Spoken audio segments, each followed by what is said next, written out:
Bonjour et bienvenue à vous sur champignonidées.fr. Aujourd'hui, je ne suis pas seule en cuisine. Je vais réaliser une recette avec ma copine Noah, qui reçoit chez elle des amis ce soir pour une soirée pyjama. Et on va réaliser ensemble des champignons rigolos. Donc pour ça, il nous faudra du pesto, de la sauce tomate, des tomates confites, de l'origan, des rondelles de mozzarella, de la carotte, un champignon et du poivron. Et bien sûr, les stars du jour, les champignons de Paris que nous sommes allés chercher ce matin chez notre primeur. Donc nous avons choisi un calibre moyen x 8 et aussi un champignon un peu plus gros. On vous laisse la surprise de découvrir un peu plus tard pourquoi. Donc on va commencer par les nettoyer. Tu vas prendre le pinceau et délicatement, tu les essuies comme ça pour enlever un petit peu la terre qu'il pourrait y avoir en trop. Et le dernier, tu vois, celui-ci, s'il est un peu plus terreux, on le trempe dans un petit bain comme ça.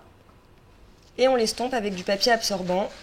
Et voilà, nos 9 champignons sont propres. Donc première étape, on va couper à la base de la collerette nos champignons comme ceci. Et on obtient une ellipse.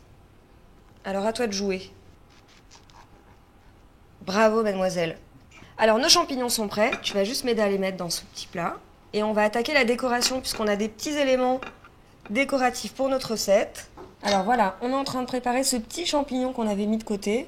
Est-ce que ça te rappelle quelque chose, Noah ? Oui, un peu. On va prendre 4 ellipses de champignons. On va faire 4 couleurs dans les tons verts et 4 couleurs dans les tons rouges. On prend à peu près une demi-cuillère de pesto qu'on vient mettre par-dessus. Bah dis donc, on sent que tu fais beaucoup de cuisine. Tu vas rajouter une tomate séchée sur chaque champignon, s'il te plaît. Très bien. Maintenant qu'on a mis les tomates séchées, tu vas rajouter une rondelle de mozzarella par-dessus. Parfait, Noah. On va les mettre de côté et on va s'occuper de l'équipe des rouges. Alors là, même opération. Ça rend bien, hein ? C'est très joli. Ensuite, on rajoute directement notre rondelle de mozza. Hop. Alors lui, on va pouvoir mettre un peu plus de choses. Alors on va s'amuser un peu. On va mettre du pesto. On remet un morceau de mozzarella. Je te laisse mettre les yeux. Pourquoi des yeux ? Eh bien parce qu'en fait, on est en train de faire une chenille. Donc tu vas découvrir ça tout de suite. On a préparé une plaque avec du papier cuisson à l'intérieur. Et on va constituer une chenille. Alors vas-y, je te laisse disposer la tête en premier. Tu peux rajouter des petits verres de poivron pour faire des yeux. Très bien. On va lui faire une petite bouche avec une tomate séchée. Et ensuite, on va alterner un vert, un rouge, un vert, un rouge. Et tu peux faire une forme comme ça de chenille. On rajoute un petit peu d'origan sur chacun de nos chapeaux. Sympa, hein, Noah, ça te plaît ? Ouais, c'est hyper joli. Comme c'est une chenille, il nous manque quoi ? Bah, c'est pâtes. Alors, c'est ce qu'on avait fait tout à l'heure avec le petit champignon.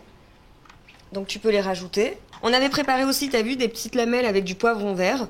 Et ben, il va nous servir pour faire les antennes. Et ben voilà, elle est sympa notre petite chenille, non ? Ouais. On n'a plus qu'à la mettre au four. On l'avait préchauffée à 190 degrés. Donc là, on va laisser cuire pendant une vingtaine de minutes. Alors après notre cuisson, la chenille a été redressée sur ce plateau. Elle est prête. Est-ce que tu penses que ça va plaire à tes copines ? Oui. Oui ? T'es Ouais. sûre ? Ouais, sûre et certaine. Et comme toujours, le champignon de Paris. Le légume qui a tout bon.